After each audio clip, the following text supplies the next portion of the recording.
This is CJ Baker, and this is an epic soundtrack to a mundane existence. And I was meaning to record this video earlier, but there's still a couple days left in 2024, so we're not late yet. So this video is going to highlight my 25 favorite albums of 2024. I also compiled a list of 100 albums. So I'm going to post that list on my website, ongoing history of protestsongs.com. And also on that website, I already published an unranked list of the 40 best protest albums. So you could check that out as well. But we'll get right into the list. So you're going to notice the list is going to have some of the usual suspects that appear on a number of like other lists, but it's also going to have a few that maybe don't appear quite as often. So hopefully this list will at least introduce you to a few albums that you're unfamiliar with that maybe you haven't listened to yet. But yeah, we'll get right into the list. So the first three albums are all strong 4 stars. So album 25, it's by Godspeed You, Black Emperor, and the album is No Title as of 13th February 2024, 28,340 dead. So the title of the eighth album by the Canadian post-rock band is a reference of those who died during the Gaza genocide between October 7th, 2023 to February 13th, 2024. So, despite being an instrumental album, it still succeeds in making a powerful political statement. Musically, the album is a chilling soundtrack to global suffering and societal neglect. So, like the previous releases, there is a cinematic feel that embraces feelings of both beauty and despair. So, we now got our 24th album. So, that's by Ka, and the album is The Thief Next to Jesus. And I'm not going to lie, sadly, I've never listened to a Ka album until after his untimely passing. But if this is considered representative of the rapper's work, I really do need to do a deeper dive. He is a skilled lyricist, and the album is a captivating look at the complexities of one's faith. It also explores how religion can also be used as a tool of oppression. So, definitely a very thoughtful and captivating work of art. And then we got number 23 by Beyonce, Cowboy Carter. And this is probably by far the most mainstream album on my list. So this is, of course, what is labeled as Beyonce's country album. And this is the second installment of a planned trilogy dedicated to music genres that have had their black roots whitewashed.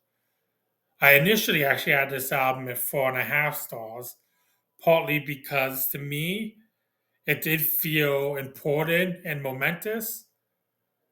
But if I'm basing this strictly on my own personal enjoyment, the album it is a bit long and it is a bit uneven. But despite all that, it is an impressive album. And even though, like I said, it's labeled as Beyonce's country album, part of the appeal of the album is that it really transcends genres. I mean, one time when you listen to the album, all of a sudden you hear random opera. I mean, I'm not sure why, but I think I like it. Also, I'm not always a fan of skits on albums. Sometimes to me, that's like with hip hop albums, it's the skits that kind of bring down the album a bit. But in this case, having country royalty like Willie Nelson and Dolly Parton appear in these skits, I think it's a really smart move. It's kind of like these country legends are co-signing Beyonce. And it's also really nice that there's an appearance by Linda Martell, who's the first black female country artist to play the Grand Ole Opry. So this is an apt nod to someone who helped pave the way. So even though the existence of this album could be considered a statement, a protest on its own, the album does include multiple socially conscious tunes, such as the gospel infused bookends of American Requiem and Amen. So both of those are really emotionally impactful tunes. And then there's also the gorgeous cover of the Beatles' Blackbird, which features appropriately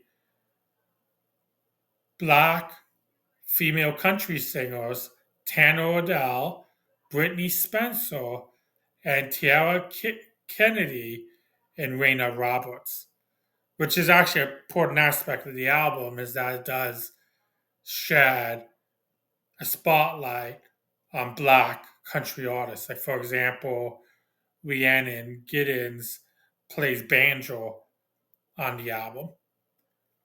But like I mentioned, it's the Beatles' Blackbird. This was a song that Paul McCartney wrote in response to the black people's struggles during the American Civil Rights Movement. So it was appropriate to be included on this album, and it's really a beautiful rendition. So, yes, I mentioned at times the album's a little bit long, but you can see clearly Beyonce's ambition, and there's a lot of intent and focus within the album. So, yes, it's definitely a mostly successful, ambitious album. So, now I'm going to get to album number 22. And this is the first album that I have at 4.5 stars. So, the album is by The Smile, Wall of Eyes. So, this is the sophomore album by the trio featuring Radiohead's Tom York and Johnny Greenwood and Son of Kemet's drummer Tom Skinner. So, because 2/3 of the trio is Radiohead, it could be easy for some to dismiss this as Radiohead light, but sonically, there's some distinct differences, and Skinner's contributions should not be minimized. Like his contributions coming from like a jazz background does add some really cool jazzy elements. And then also you have one of the album highlights, Friend of a Friend.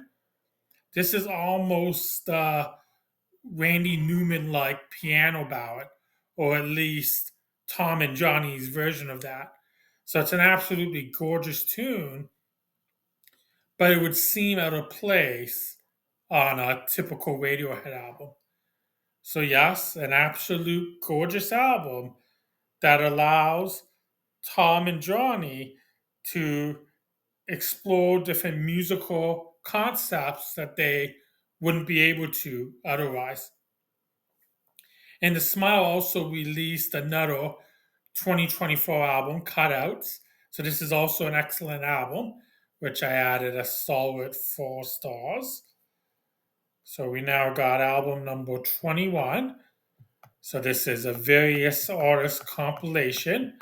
So the album is My Black Country, The Songs of Alice Randall. So this is a compilation of tunes composed by Alice Randall, who was a novelist and songwriter, and Randall was also the first black woman to write a number one tune on the US Billboard country charts.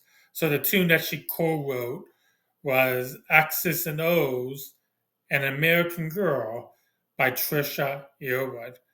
So considering that she was writing from the perspective of a black woman, having the songs actually covered by black female country artists and black country or country adjacent artists, it really adds a new dynamic to the songs. In the album, it showcases a variety of talented black musicians. Like, for example, it features artists like Leah McCalla, whose album Sun Without the Heat was a contender for my top 25. And then there's Allison Russell, Sunny Wall, whose album Anarchist Gospel was one of my favorite albums of 2023. And then one of the album's many highlights is Rhiannon Giddens' version of the Ballad of Sally Ann. So this song, it's a tune about a lynching, which was originally recorded by Mark O'Connor, a white male. So you can see how songs such as this, it really takes on like a new heightened significance. And then also because Randall is also a novelist, the lyrics of these tunes, they represent a strong storytelling narrative. And then we got number 20. So this is by Bamboo. If you see someone stealing food, no, you didn't. So this is probably the most obscure album on my list. And Bamboo is a Filipino US rapper and activist. So this album, I would say it's basically in contention for my favorite album title. So Bamboo, he wears his politics on his sleeves, and there's no ambiguity with his feelings about systemic ills. But he also succeeds in addressing serious topics with a playful wit. Like, for example, some of the songs includes dialogue from a child, which I'm assuming is Bamboo's kid. And this dialogue, it adds levity to subjects that potentially could come across as heavy-handed. And he also released the album a few days before the US presidential election, and the album appropriately closes with the election mocking tune, A November to Remember. So, yeah, sometimes topical tunes have a shelf life, but this tune is most likely to be relevant every 4 years. And most of the topics on the album are sadly evergreen. But even if you're not into the politics, the music is banging. And then we got number 19 by Cheek Face. The album is It's Sorted. So this is an album that potentially could be divisive because this is due to the monotone male vocals, but the vocals lend itself to the album's quirky brilliance. The fourth album by the indie rock band, it's not only incredibly catchy, but it's also chock full of satirical, witty critiques of capitalism and other societal ills. It's just a really fun album that I get a kick out of listening to. And then number 18, it's by the Bud Club on the intricate inner workings of the system. So yeah, that album title is a bit of a mouthful, but this is an album that I discovered by accident a few days ago while I was still in the process of compiling this list. I was listening to another album, and after the album was done, the Spotify algorithms selected other tunes to play. And one of those songs was Better Than Good, which I was vibing to. So I clicked on to see what album it was off of. And it was on this album, which I also noticed was released in 2024. So I'm like, okay, I gotta give it a listen. And yes, I love this album.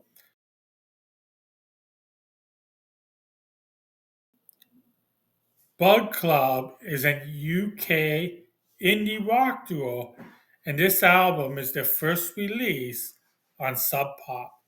So musically, it has similarities to Cheek Face. It is also chock full of quirky brilliance, and it features catchy music and clever lyrics.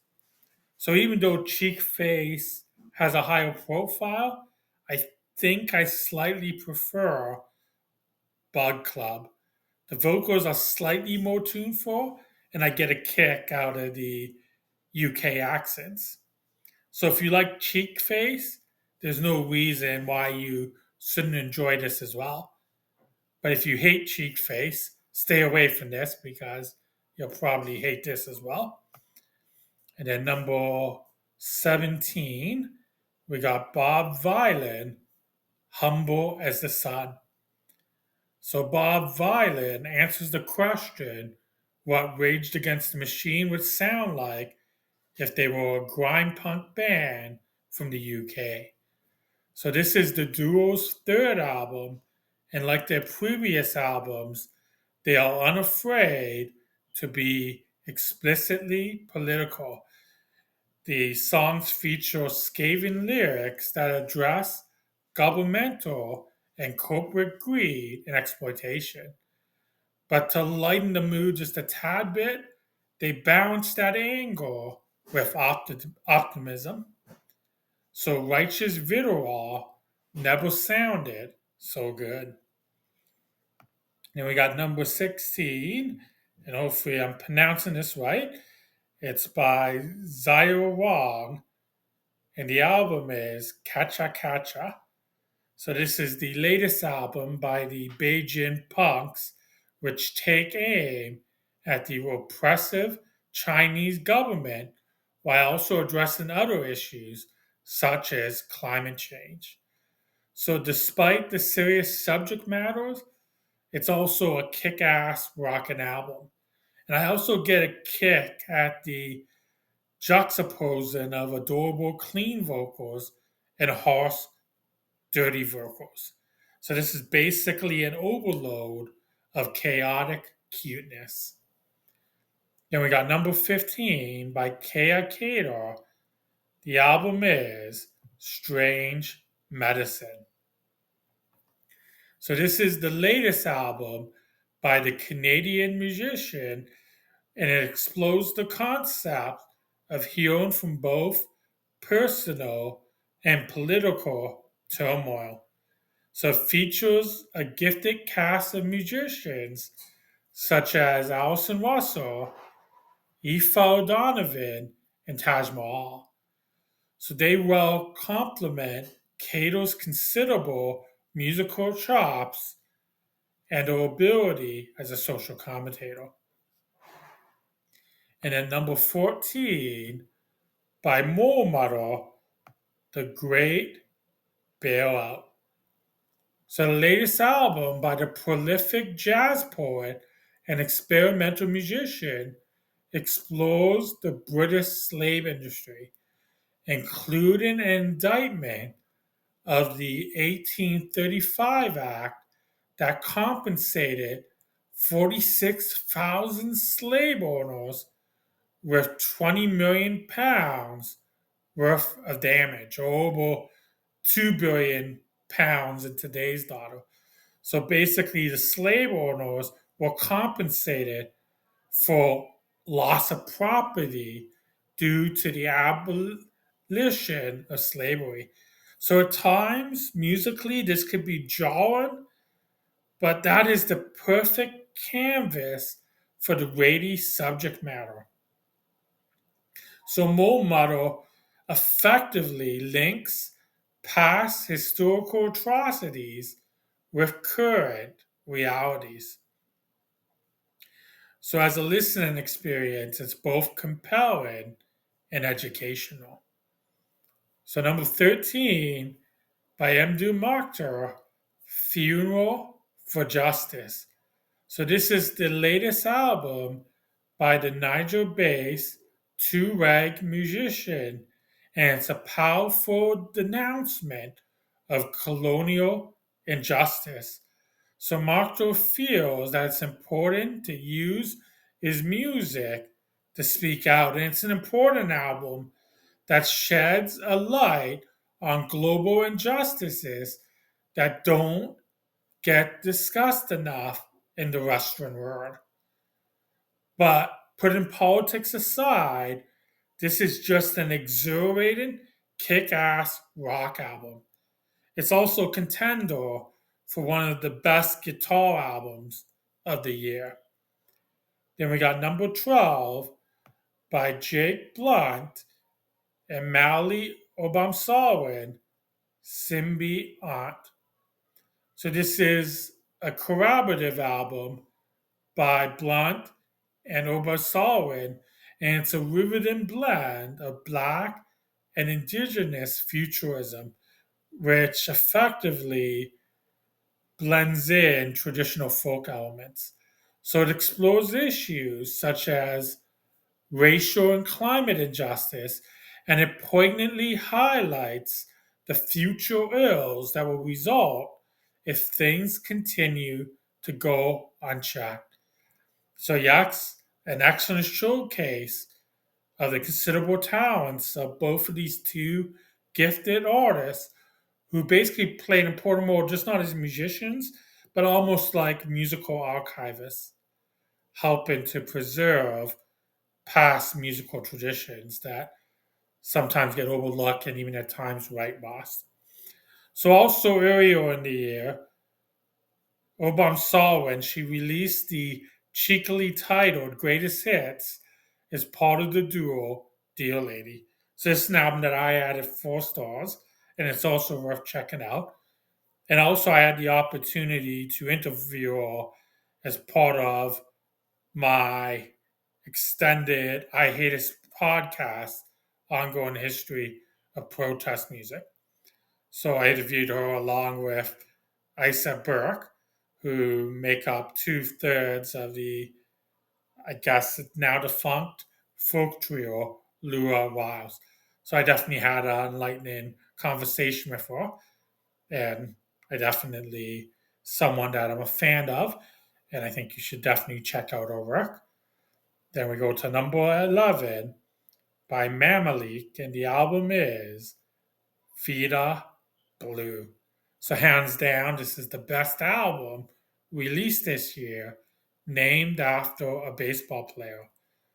So, apparently, naming it after the Oakland A's pitcher was a reference to the Oakland Athletics relocation to Las Vegas. But that sense of loss is also paralleled by the tragic 2023 death of band member Eric Livingston. So the experimental West Coast metal band is a recent discovery for me, and apparently it is the ninth full-length album. So it looks like I have to do a deeper dive. But this is by far the weirdest album on my list, and at times it is absolutely batshit. But that weirdness doesn't obscure the sense of pain and loss. So it really is a compelling listen that hits on the emotional level. Then we got number 10, the album by Equal Astra, and the album is Pink Balloons. So this is the debut album by the Washington, D.C. based punk band that takes a serious stance on the life threatening challenges faced by trans individuals. And it also critiques how capitalism exploits those who challenge it. Like, for example, there's the harrowing I 90 that features the poignant lyrics Have friends still hiding while you throw a parade? But also on several tunes, they accomplished the impressive feat of being serious without taking themselves too seriously. So, yes, the music's just kind of catchy and you can kind of vibe to it. So, with an injection of playful humor, who says the revolution can't be fun? Then we got number 9 by Mark Hami, Rich Haitian. So this is the latest album by the elusive rapper with a cult following. I mean, some of his albums have even sold over $1,000. It's kind of mind-boggling to me. So the rapper, he is protective of his image, and he even keeps his lyrics off Genius and other lyric type sites. So all of this adds to the mystique, but the music is also goddamn good, and he's impeccably skilled as an MC and lyricist. So, like his previous albums, he effectively taps into his Haitian heritage and he well articulates the wealth disparity within Haiti. The number 8 by Meryl Streep, Songs for the Deceased. So this is the explosive sophomore album by the Irish electro punk artist, and this is the perfect blend of the personal and political. So the album presents a eclectic musical palette which provides the perfect landscape to take aim at targets such as greedy landlords, corrupt politicians, and even address serious issues like the spike in the suicide rate. So, yeah, the album is dark and heavy, but it's also a compelling listen, which is the perfect outlet to express righteous indignation. The number 7 by Kendrick Lamar, G and X. So Lamar already had a banner year in 2024, mainly due to his beef with Drake, which of course he clearly emerged victorious. But to cap off the year, he also dropped a surprise release. So even though the album may lack the rate of previous releases, the album shows Lamar taking himself less seriously. And because of this, it's an enjoyable listen. And also by Lamar's standard, it's a fairly compact listening experience. So yes, it's not to pimp a butterfly or good kid Mad City, but the reality is you can't really expect anyone to eclipse those heights. But like I said, it's an enjoyable listening experience, and it's still a prime exhibit of why Kendrick is a GOAT level MC and lyricist. And number 6 is by Chat Pile, and the album is Cool World. So this is the sophomore album by the sludge metal band who's fittingly named after the 200-foot high heaps of contaminated gravel found in the ghost town of Pitcher, Oklahoma. So just like their excellent debut, which was one of my favorite albums of 2022, Cruel World is an unsettling but compelling look at a decaying planet. But it also expands the themes from a micro to macro scale and it examines the ripple effect of how disasters domestically can have an impact globally. So, yes, it's ugly and idiosyncratic, but it's ugly and idiosyncratic in the best possible way. So, we'll now get into our top 5. So, number 5 is by Jack Wright, and the album is No Name. So this was originally released exclusively on vinyl, and it was included as a really cool thank you gift for Third Man Records customers.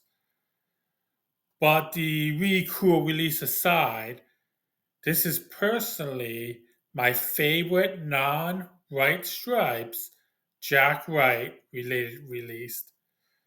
I really don't know what to say about it other than the fact that it's just a kick-ass rock record that showcases Wright's considerable skills as a multi-instrumentalist. And it's also a welcome return to Wright's blues and garage rock roots. So sometimes authentic kick ass rock is all we need. Then we got number four. It's by Jesse Wells, and the album is Hell's Wells. So this is the first album that Jesse Wells recorded using his full name. He's released other albums as Wells, and he's also used other pseudonyms. So the album's 21 tracks. It includes many semi-viral tunes that Wells previously shared through social media. So in a sense, it's almost like a compilation and has a feel of a compilation. But the songs themselves all kick ass. So Wells is basically he's a gifted social commentator and satirist, and he could be considered a spiritual predecessor to artists like Phil Oakes, John Prine, and of course there's going to be the inevitable comparison to protest song era Bob Dylan. So, like I said, the album's 21 tracks. It's nearly an hour long, but despite the length, it's all pure and no fill. And that 1 hour length, it goes by pretty quickly. So, yes, this is an exceptional single songwriter album. And if you're into satire and sharp social commentary, definitely check this album out. And also, Wells has been quite prolific in 2024 because he also released the follow up album, Patchwork, and the EP, All Creatures, Great and Small. So I'd also recommend that you check out those releases as well. So we got album number 3 by JPEG Mafia, I Lay Down My Life for You. So, so this is both my favorite rap and rock album of the year. This could basically be viewed as JPEG's metal album. So one of the songs is named JPEG Tura, which is an obvious nod to Brazilian thrash band Sepultura. And another song's named Vulgar Display of Power, which is, of course, a reference to the Pantera album of the same name. But it's not only in the names, many of the songs contain heavy metallic elements. And these metallic elements paint the perfect backdrop for JPEG's trademark caustic red. So, yes, this is just another captivating listen by the underground rapper. Then we got number 2 by Ray for the Riff Raff. The past is still alive. And I'm a huge fan of Array for the Riff Raff. Their last 2 albums, 2017's The Navigator and 2022's Life on Earth, were both 5-star albums for me. And this just fell short of 5 stars, but still an exceptional album. So this is the 9th studio album by the project of Linda Segura, and they started to compose the album a month after the death of their father. So even if the song's subject matter is not directly related to that, that sense of grief and loss is well conveyed throughout the album. And even though the gorgeous and heartfelt tunes are deeply rooted in the personal, like previous releases, the personal does also intersect with the political. And it does explore themes such as environmental and LGBTQ plus issues. So yes, this is another album where Hooray for the Riff Raffs succeeds in hitting me in the fields. And talking about hitting me in the fields, we're going to get to our number one album. And this is going to be my only album that I had at 5 stars. So my number one album of 2024, it's by Adrienne Lenker, Bright Future. And I get that this might be a bit of a pedestrian pick. And initially going into this, I wanted to pick something that's a bit more out of left field, something that doesn't appear on any other list, but I just couldn't. The sixth solo album by the Big Three front person, I just personally connected with more than any other 2024 release. The album is a deeply personal, and there are several tunes that I have a tough time listening to without getting choked up. This is best highlighted by the album's bookends. So it opens with Real House, which is a poignant recounting of nostalgic longing, and it ends with Rune, which devastates me every time I listen to it. But the entire album is just such a powerful, emotional listening experience. So, yes, it is a gorgeous, melancholic experience. Absolute masterpiece. So, that concludes my list of 25 albums. So, what were your favorite albums of 2024? Feel free to leave your list in the comments. And also, if you want me to continue making content like this, please like and subscribe. And you can also check out my website, Ongoing History of ProtestSongs.com. And as previously mentioned, I'm going to be posting my complete list of 100 albums there. And you can also check out my list of the 40 best protest albums. So thanks for watching, and please stay safe. So yes, this could be viewed as JPEG's metal album. For example, one of the songs is named Jag Jag Jag say again.